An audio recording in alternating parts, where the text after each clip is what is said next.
En el cierre de esta fecha número 13 de las eliminatorias sudamericanas, Argentina se tomó revancha con Uruguay y le ganó 1-0 en el Estadio Centenario, en un partido donde el albiceleste fue superior en la mayor parte del encuentro y más profundo a lo largo de los 90 minutos, siendo Sergio Rochet una de las figuras de la celeste, con 3 o 4 intervenciones muy buenas, además de alguna otra aproximación del equipo argentino que cortó muy bien Uruguay en algún momento allí cerca del gol. Mientras que la Celeste, salvo un tiro de Arrascaeta que le alcanzó al Dibu Martínez, no le pateó al arco al albiceleste en la jornada de hoy. Y por allí empiezan las grandes diferencias que hubo entre estos dos equipos, que cuando en la previa se decía que Argentina venía con suplentes, uno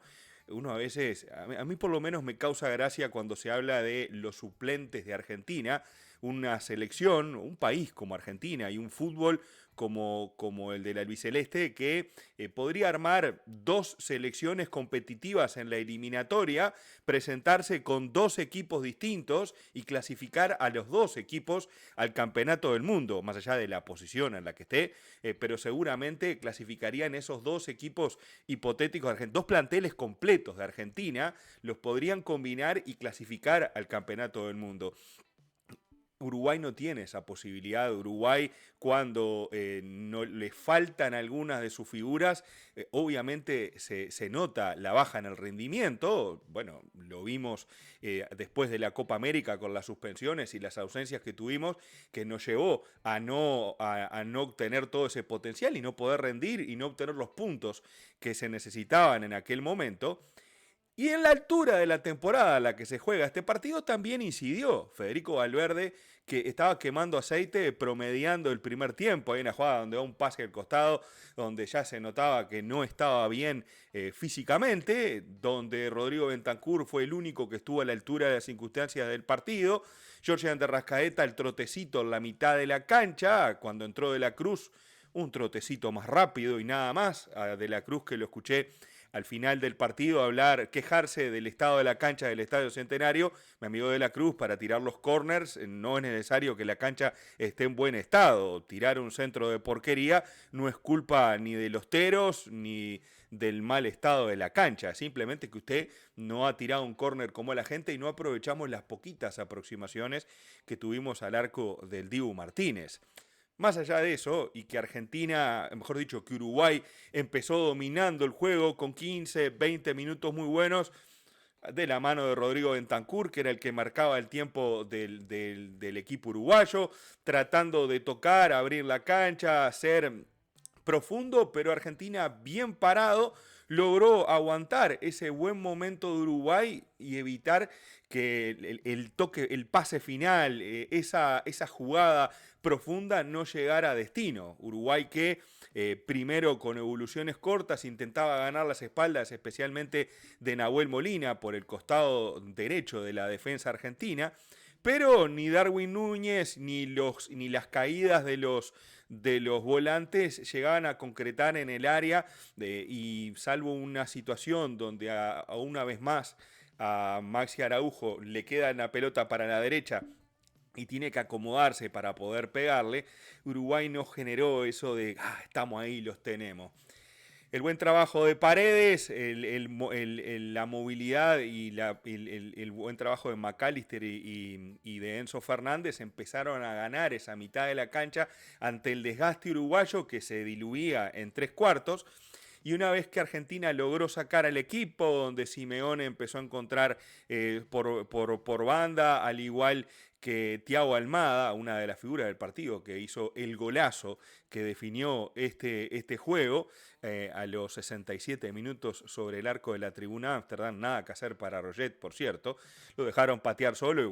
cuando tenés un jugador de esa calidad pateando con suma comodidad, te la clava en un ángulo y no hace como Georgian de Rascaeta, que se le alcanza a Rochet. Está claro que Georgian no estaba bien físicamente y Uruguay tuvo que quemar un cambio en ese primer tiempo. Para ir repasando las alineaciones, antes de que me quede muy atrás el asunto, Uruguay con Sergio Rochet en el arco, vamos con el 1-1 de la Celeste, para mí, junto con Bentancur, los dos mejores de Uruguay, los dos que estuvieron a la altura de lo que se espera de ellos.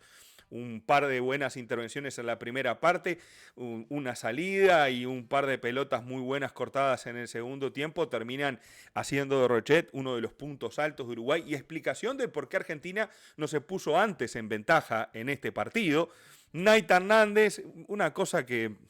a veces parece que no queda clara cuando uno las dice. Uruguay, por ejemplo, en el partido contra Colombia lo ganó a mucho empuje, con garra, con ganas. Claro, contra la selección de Colombia, que a nivel de juego era bastante pareja Uruguay y no estaba pasando por un buen momento. Ayer perdió con Brasil en la hora. Y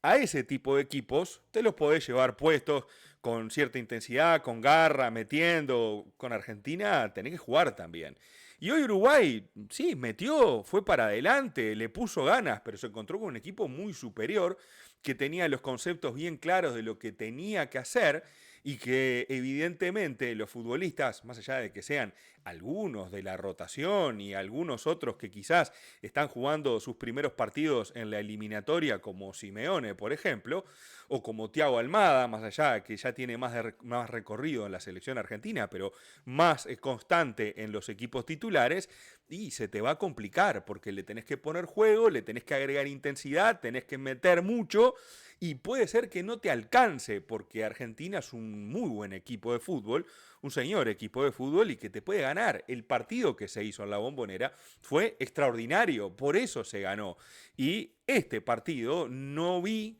ese despliegue físico, esa intensidad, que seguramente parte de las explicaciones del por qué no se dio en comparación a aquel partido, comparar el partido aquel en la Bombonera con este es medio injusto con los dos equipos, pero también parte es la etapa de la temporada en la que estamos. Mientras aquel partido fue, si mal no recuerdo, en octubre, noviembre de 2022, en el inicio, en el arranque de la temporada, con los físicos ya en buen rodaje y no con el desgaste de todo el año. Y ahora, ya sobre fines de marzo, hay jugadores que traen un traqueteo importante y que se notó, en especial para el tipo de juego que intenta imponer Uruguay, ese de físico, ese de imponerse desde la intensidad en la presión, de la presión alta, de la presión extendida y todo ese verso que cuando no tenés los jugadores para aplicarlo, con el estado físico para aplicarlo, se te desmorona y tenés que apelar a algunas otras cosas. Y hoy Uruguay ni defendió bien ni atacó bien, medio que se murió de nada hoy, ni siquiera le pateó al arco al Dibu Martínez y no logró ganar en ningún sector de la cancha con claridad, más allá de esos primeros 15, 20 minutos del partido y algún pasaje sobre el final del primer tiempo donde también Uruguay logró imponer algo de condiciones en el juego. Completo el 1-1 Uruguay con Ronald Araujo y Josema Jiménez en la saga. Partido correcto, Ronald lo que tiene es que le da mucho mejor salida a Uruguay con esa zancada, pero Uruguay, después de que esos circuitos en la mitad de la cancha empezaron a cortarse por el buen trabajo de Paredes y de Enzo Fernández, empezó a repetirse en largo y tratar de tirar esos pelotazos cruzados tanto para Araujo como para Naitan, que terminaron siendo bastante intrascendentes, al igual que Pelistri, que fue cortado con faltas muy inteligentemente por parte de la selección argentina, y ambos equipos se aprovecharon de la permisividad del árbitro paraguayo, que estaba en modo siga, y salvo la expulsión de Nico González, se dio un partido áspero, con algún encontronazo, nada para espantarse ni para reclamar, por supuesto. Y debo decir también que, además de que estuvo bien expulsado Nico González, no le vi mala intención en la jugada, no lo vio, le pegó una patada a Naitan en la boca y bueno, se terminó siendo expulsado, él mismo lo reconoce y no hay nada para reclamar en ese sentido. En el lateral izquierdo jugó Olivera, que estuvo más para el ringuirranga que para el juego, no pudo incidir desde su lugar tampoco el lateral izquierdo de la Celeste, en especial en el segundo tiempo donde Uruguay fundió bielas temprano. Rodrigo Bentancur, el único que juega al fútbol de verdad en la selección uruguaya, intenso, los 90 minutos, trató de empujar al equipo, por momentos se volvió muy individualista como algunos de sus compañeros, pero bueno, es natural cuando te gana la frustración y querés resolver vos por los demás, Bueno, te puede pasar que te entreveres un poco, pero es el único que le da claridad al mediocampo de Uruguay, incluso con algunos cortes, algún exceso, como siempre, Rodrigo Bentancur, el mejor de Uruguay junto a Sergio Rochet, por derecha Federico Valverde, bien sacado, de nada para decir a Marcelo Bielsa, de realmente lo de Valverde apagado, en un momento tiene una jugada para patear derecho al arco y la pasa al costado para Georgian, no es nuevo esto de Valverde en la selección uruguaya, que una vez más, y deja bastante que desear cuando uno lo ve fundiendo bielas en Real Madrid, pero siendo uno de los pulmones del equipo, en Uruguay le pedimos por lo menos hace de cuenta que le vas a poner la misma intensidad, papi. Pero bueno, está. Son de esas cosas que uno en definitiva termina tolerando básicamente porque no hay otro, ¿eh? Porque si no juega Valverde es la nada misma. Ponemos un cono ahí y da lo mismo, porque no hay suplente para Federico Valverde. Jorge de Rascaeta, el trotecito, jugó hasta que pidió el cambio, salió, qué sé yo. Es un jugador que ya desde la era Tavares uno decía, bueno, le puede dar cierta pausa al equipo, cierto toque, pero con el estilo de Marcelo Bielsa tan vertical, esa pausa hasta podría ser contraproducente, en especial a la hora de la presión. Jorge de Rascaeta no es un jugador que vaya a presionar a los rivales, a marcar, a tratar de recuperar la pelota y desde ahí distribuir. Georgian y más en la selección uruguaya siempre parece uno o dos cambios por detrás de sus compañeros. Pelistri, que le puso ganas a nivel defensivo, bien controlado, jugando por derecha, por la izquierda Araujo. Otro de los puntos, no le digo alto, pero por lo menos que tuvo más vergüenza deportiva en la selección uruguaya. Y Darwin Núñez completó el ataque. Darwin, enredado en sus propias limitaciones, está en un muy mal momento el delantero del Liverpool inglés. Y hoy se vio en Uruguay, ojo, no le tiraron una como para que defina, para ver si le emboca al arco o le revienta el pecho del Dibu Martínez. Insisto, Dibu Martínez se tiró por compromiso ante el tiro de Georgian de Rascaeta, como cuando uno al niño chico le tira, viste, y uno se tira para ¡ay, qué buen tiro! Cosas así. Eso pareció la tajada del Dibu Martínez con Georgian promediando el primer tiempo. Por el lado de Argentina, el Dibu Martínez, les acabo de decir cuál fue su participación, aparte de dominar los tiempos del partido a la hora de sacar desde el arco, de llevarla para aquí, de llevarla para allá, hacer calentar a todo el mundo. Es lo que tiene que hacer, es un negocio. Molina, Romero, Tamendi y Tagliafico, los laterales argentinos, sufrieron un ratito en el primer tiempo, luego la llevaron bastante bien, ganaron, perdieron, pero tampoco fue una locura, no pasaron tantos calores como uno como hincha de Uruguay me hubiese gustado que sucediera. McAllister, Enzo Fernández y Leandro Paredes creo que cuando se afirmaron en la cancha terminaron de hacer el partido para la selección argentina. Fue allí donde Uruguay perdió esa... primero perdió a nivel de intensidad y luego perdió también en el tema del juego, donde la pelota la empezaron a controlar estos tres y bueno, y allí Uruguay empezó a correr por atrás del balón en lugar de llevarlo por delante. Almada, Álvarez y Simeone también tuvieron ese trabajo de destajo que por ejemplo en el segundo tiempo se vio en la primera jugada de la segunda parte donde se roba una pelota se arma una jugada por derecha, se va evolucionando por izquierda con pases hacia adelante y el tiro, si mal no recuerdo, de Thiago Almada lo saca Sergio Rochet, notable, por encima del caño horizontal en la primera jugada del segundo tiempo. Ya en la primera parte, por el costado derecho, Argentina había avisado, había generado buenas situaciones, un tiro de Almada o de Simeone, no recuerdo, que tapa a Rochet en el medio del arco, otra que corta, que Josema Jiménez en el rebote, después de que Enzo Fernández había presionado arriba y había recuperado alto, en una situación donde Uruguay protesta falta, no me pareció, fue un corte y con intensidad como con la que se jugó el partido, termina logrando esa jugada que Rochet corta, que Josema Jiménez desactiva el ataque en el rebote y que Argentina ya ahí en esa parte del primer tiempo se estaba empezando a adueñar del partido, como sucedió de ahí hasta el final, con y sin pelota, porque después del gol de Giovanni Simeone, de Thiago Almada, ahí está, después del gol de Thiago Almada, la selección argentina controló con la pelota el partido, logró alguna situación extra de gol, o de aproximación al arco de la selección uruguaya, mientras que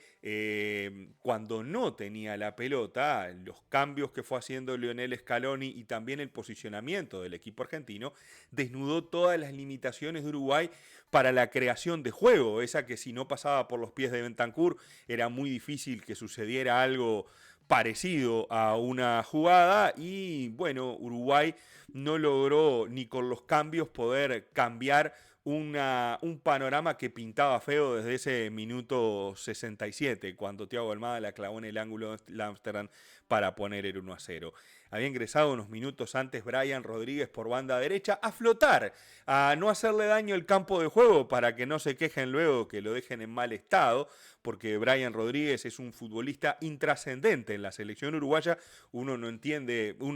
que está porque quizás hay otros más livianitos que él que no pueden, que capaz que no tienen lugar, pero Brian Rodríguez ha desperdiciado una y otra vez sus posibilidades de jugar en la selección uruguaya. La otra vuelta fue en el partido con Paraguay, ahora entiendo, le tocó con Argentina, pero insisto, una cosa es que no puedas pasar a Tagliafico, está bien, te la llevo. Ahora,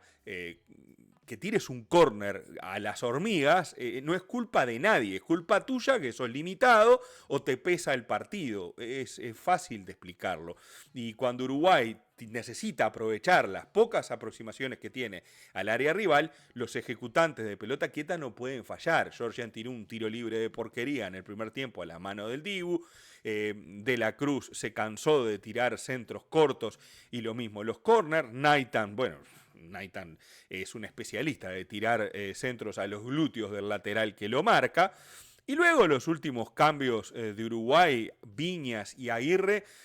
requerían de mucha gente que le llegara por afuera porque ellos no son generadores de juego por las bandas. Uruguay terminó jugando con un doble 9, ese en el que Marcelo Bielsa muchas veces no es muy afecto, pero apretó los botones, dijo, bueno, van estos dos, y a ver si le podemos fijar a los zagueros, a los argentinos, y podemos encontrar un huequito en la mitad de la cancha. Scaloni le respondió con Velardi en la defensa, en línea de 5, y entrame si sos brujo, Marcelo, porque por acá no van a poder pasar, en especial porque Uruguay no tiene generación y Argentina bien plantado lograba manejar los tiempos de partido con y sin pelota. Ganó bien la selección argentina, no hay mucho para decir ni para quejarse, ni tampoco para reclamar en un partido donde el albiceleste fue superior, mereció el resultado que obtuvo, diría que fue hasta corto. Yo creo que si el partido terminaba 2-0 nadie se podría quejar. Y está virtualmente clasificado al Campeonato del Mundo, con 28 puntos, como termina en esta fecha. En la tabla de posiciones le saca 15 a Bolivia a falta de 15 por disputarse. Eso quiere decir que la selección argentina se podría clasificar, ya virtualmente lo está, pero necesita sacar más de 15 de diferencia, o la diferencia de los puntos, más de la diferencia de los puntos que faltan contra el séptimo para estar clasificado al Mundial. Lo podría festejar en el clásico del fútbol sudamericano ante la selección de Brasil el próximo martes 25 en el Monumental de Núñez. Por el lado de Uruguay, estaba claro, y también lo dije en el video de análisis previo de este partido y de la fecha, que en esta jornada, en esta doble jornada, Uruguay podía tener la capacidad de sumar puntos o no sumar ninguno. Cualquier resultado era posible. Perder hoy en Montevideo, perder también en el Alto, irse con 0 era una chance, era una posibilidad que estaba ahí presente, porque los rivales, en las circunstancias en las que se juegan los partidos, Argentina, porque es un equipo futbolísticamente superior, hoy lo demostró, y Bolivia, porque físicamente podría ser superior en La Paz, allí se podría concretar el 0 punto. El asunto son las formas. Y hoy la preocupación que a mí me deja el partido, más que nada, más que el 0 punto, más que la derrota, que por supuesto no me gusta, yo quiero que gane Uruguay, pero con la molestia siempre son con las formas. Y no porque no estuviste a la altura del partido o no pusiste todo lo que tenías que poner. Yo no tengo ese reclamo hoy. Uruguay metió, no tuvo fútbol y contra un equipo superior no hay chance. El asunto siempre es cuáles son tus alternativas y cuál es tu propuesta futbolística. Y hoy una vez más Uruguay no encontró ese juego que en algún momento se vio en 2023, que se esbozó en aquel partido con Argentina en 2022, y que después de la Copa América lo hemos visto en cuentagotas en ciertos tramos o pasajes de los partidos, pero nunca de manera sostenida, y que explique el tipo de juego y la propuesta del entrenador Marcelo Bielsa, los resultados de la selección uruguaya. Y eso es quizás el punto a reclamar para el entrenador de la Celeste, que bueno, ya en el inicio de su tercer año, su tercera temporada en este ciclo al frente de la selección uruguaya de fútbol, que se empiece a ver una idea de juego que se extienda en el tiempo a lo largo del partido, y que no nos quedemos con esos primeros 15 minutos, y que una vez que los jugadores principales estén fundidos físicamente, no solamente no haya respuesta dentro de la cancha con lo que hay, sino tampoco hay desde el banco nadie que pueda proponer o que pueda resolver los problemas que te plantea el rival con las armas que te da tu entrenador para poder ganar un partido de fútbol. No hay que dramatizar, se perdió bien, 0 puntos, no hay ningún problema, veremos cómo le va a Uruguay en el Alto, donde seguramente tenga muchos cambios. Y bueno, y esperemos que la selección uruguaya gane ese partido, porque bueno, si no se nos puede empezar a complicar un poquito con los puntos. Hoy quedamos a la misma altura de Paraguay, por encima por diferencia de goles, con 20 puntos ambas selecciones. Colombia se mantiene con 19, Brasil nos pasó, Ecuador también. Quedamos en la posición número 4 en esta clasificación rumbo al Campeonato del Mundo, donde la Celeste va a estar sin ningún problema por mérito propio, y también porque los que están peleando en la zona del séptimo puesto, salvo Bolivia, que puede ganar los 2 o 3 partidos que le queden en el Alto, Uruguay está a resguardo con los partidos y los rivales que le van a quedar al menos en el Estadio Centenario. Muchísimas gracias por prestarme un ratito de su tiempo para escuchar el comentario de este partido. Los invito a suscribirse al canal, a darle el me gusta a este video, y por supuesto, si quieren hacerse miembros colaboradores de este espacio, también bienvenido sea. Un abrazo grande y nos vemos en la próxima. Vamos arriba a la Celeste, y más que nunca con el equipo de todos apoyándolos aquí desde este canal. Chau, chau.